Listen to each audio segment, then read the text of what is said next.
What is going on, SoFi fans? Welcome back to Trending Stocks. Today I want to talk to you about this upcoming week as far as what might cause some volatility in SoFi, what the data points are saying, latest updates from SoFi, and where I see things going. Before I get into any of that, make sure you guys hit that thumbs up and subscribe. I always greatly appreciate it. And with that, let's get right to it. So based on Friday, it did close 0.22% in the green, a large amount of volume. So 30.5 million shares being traded, 21 is the average. And I think Friday was a fairly good day because it did successfully close above that 50-day moving average. And I did mention that in the past, that was going to be a very pivotal transition for SoFi. So I'm going to touch all about that. But as far as this upcoming week, the only thing to really watch for in reality is going to be on Wednesday, September the 20th, and that is going to be the Fed decision rate. And everyone's going to be listening to exactly what Powell does say. And I've said it in the past as well, though, I do feel that 25 basis points has already been factored into the stock price. So the fact that they are potentially having it as zero, so not going to raise the rates at all. So if they say that and are optimistic as far as his speech afterwards, then the market is just going to rally. So that's just my own interpretation of financial advisors. So that's definitely something to positively look forward to. When it comes down to it though, specifics from the company, there hasn't been any press releases since September the 12th. So I've already covered this in a previous video, but the only update that I just wanted to share with you is looking right here, there was a lot of 144s, so proposed sales. When it comes down to it, it looks like it was all this individual, so 𝗪𝗓𝗧𝗛, if I'm saying that name right. But as you can see right here, so 113,000 shares, 49,000 shares, 87, 30, there's quite a lot, 35. So as you can see, there was a lot of 4 and 144s. And this is the same individual that did also sell on September the 1st. And yes, this is the CTO as well, so Jeremy. So in reality, this is definitely not a good sign. Of course, I don't know their specific circumstances to this as far as why they are selling or whatever else. Maybe this might be a potential announcement coming fairly soon that Jeremy is leaving SoFi, because based on this right here, as you can kind of see right here, this is the very same dude that received terrible reviews and feedback from his former employer, Splunk, and only got the job at SoFi because he knew Noto, so Anthony at Twitter. So yes, definitely, I don't know. This doesn't look good by any means, but clearly had no influence on the stock price, had a little bit more or added some additional volatility, as you can see on September the 15th on Friday. So it did have a low of $8.88, a high of $9.14. So a lot of volatility, but like I said, that's kind of normal when it comes down to SoFi. As of late, no recent, looks like analyst ratings, last being Reginald, JP Morgan, 26 days ago. So I do feel it's a little overdue for some analysts to give some ratings on SoFi. They're probably just waiting to see if it was going to break either above that 50-day moving average or below this 100. So the fact that we are now breaking above it, probably you're going to see a lot more analyst ratings coming down the pipeline. As far as options activity, $4.16 million in calls being purchased versus 884,000 in puts. So people are very, very optimistic about SoFi. And looking here, based on this, it is anticipated to be between, it looks like around the $9 to $10 range by the end of next week.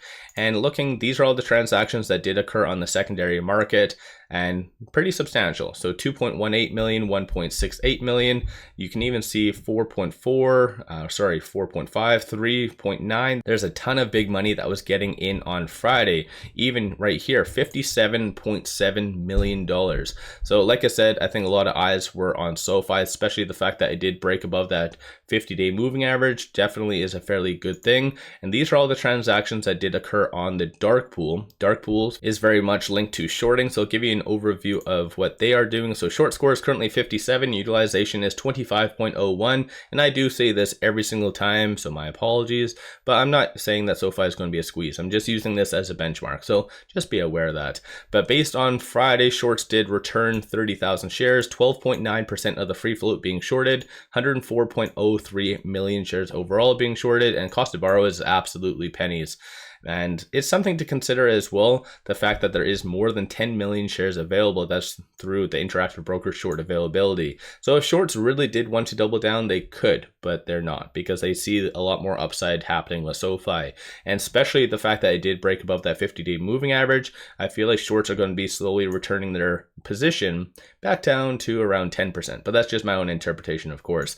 As far as right now, with it at $9.07, it is currently between this S1 and the pivot. So $9.22 is going to be a very strong resistance that you want to watch for it to close above, at least in the next couple of days, and vice versa. $7.99 is a very strong support. So clearly the technicals are very much oriented towards it kind of breaking above this and trending higher. So like I said, and I've been saying over the last several videos, there's a ton of bullish signals right now, one of which is options, shorts. The only thing that's kind of potentially a negative is just good old Jeremy, but clearly the market already factored that in and is maybe just writing him off. I'm not really sure. Let me know your thoughts on Jeremy and what his actions and him selling as many shares as he did essentially. Do you think that this is more of just an early departure kind of thing or whatnot? Looking at the momentum indicator shows number of retail investors have been slowly getting in since it looks like the 13th, give or take. Stochastic is currently at 81. So in that regard, it is considered a little bit more overbought. A little bit, but there is no defined trend. So definitely could go either way right now, especially like I said, based on the technicals, the fact that it did close above that 50-day moving average, I feel like it can easily shoot up very fast. So let me know your thoughts on all of that in the comments below. So I do feel realistically, especially with good news coming out from Powell on Wednesday, I feel like it can easily trend up to around the $10 range potentially. So let me know your thoughts. Don't forget to hit that thumbs up and subscribe.